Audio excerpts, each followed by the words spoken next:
Yeah, Well, Like a checkbox. let's see your checklist here, Midnight, for game number 1. Go ahead and break it down, starting off with the MVP. I mean, the MVP of this game is going to be none other than Kyle TZ, the Barats, the pressure on the early game. You saw how Kyle TZ is focused when it comes to like the pressure overall in the early game. He's not greedy. He doesn't go back to farm. He doesn't go clear minion waves. He just stands there behind the towers of RSG, putting enough pressure so that RSG needs to react. And I also like the build-up. He went for the Radiant Armor first item so he doesn't get affected by the damage coming out from the Baksha, and also immediately went straight forward for the defensive items against the Claude, even the, I would say even the Arlet. And again, the fights that they took, even though that early game team fight was weird, it was in the pacing of Ap.Bren. Again, nuts. You saw that play, right? Vengeance into the Eternal Guard, Final Slash outside, but then Flapteasy just showed up, used Vengeance in front of the face of Kusei against the Claude. He took the entirety of the Blazing Duet, and that killed off the Claude. And in this fight, RSG did, show some signs of light with the Wild Charge play coming out from Light. An amazing roamer from RSG was able to find this winning play for that push. But again, Ap.Bren, Demon Kite, got knocked up by the Minoan's Fury coming out from Ogwe, and Wild Charge as well from Light. Very good roamers on both sides, but Marco was there to secure the Lord for Ap.Bren, and they cannot really fight head-on for RSG.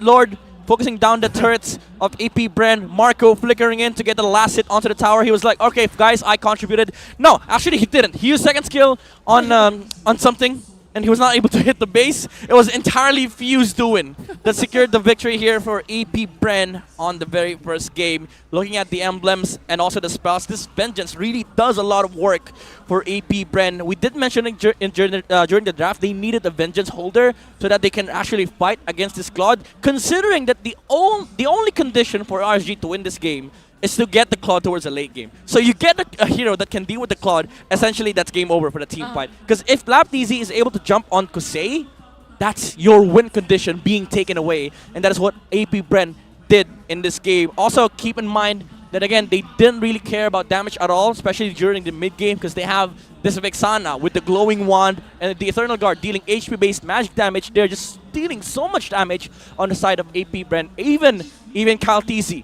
He dealt so much damage, Super Marco did so much damage, and Ap.Bren was just able to give enough space for the rich guy of our game, Super Marco, on this Brody, able to get the penetrations out and land the damage needed to secure objectives.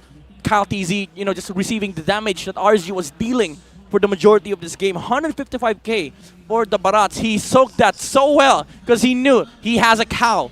That is, even though... A hell of a series here, Midnight. Why don't you walk us through this game number 2?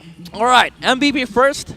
For Ap.Bren, it is Flapteasy on the CC. We discussed this during the whole Guest of Hero segment.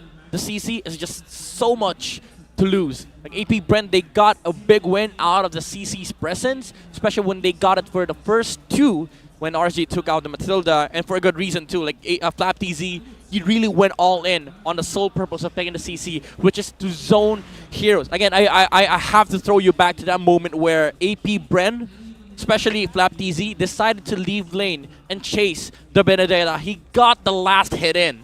And if he was not there, maybe RSG gets turtle, maybe they get momentum, maybe they even win off of that. But Ap.Bren, with the presence of Flapteasy in that skirmish, in that fight, secured the turtle, and also allowing him to be able to zone out the remaining heroes of RSG is just the responsible guy that he is. Every single team fight that Ap.Bren does, it's like Flapteasy's performing the CC responsibility. All right, it's a checklist, right?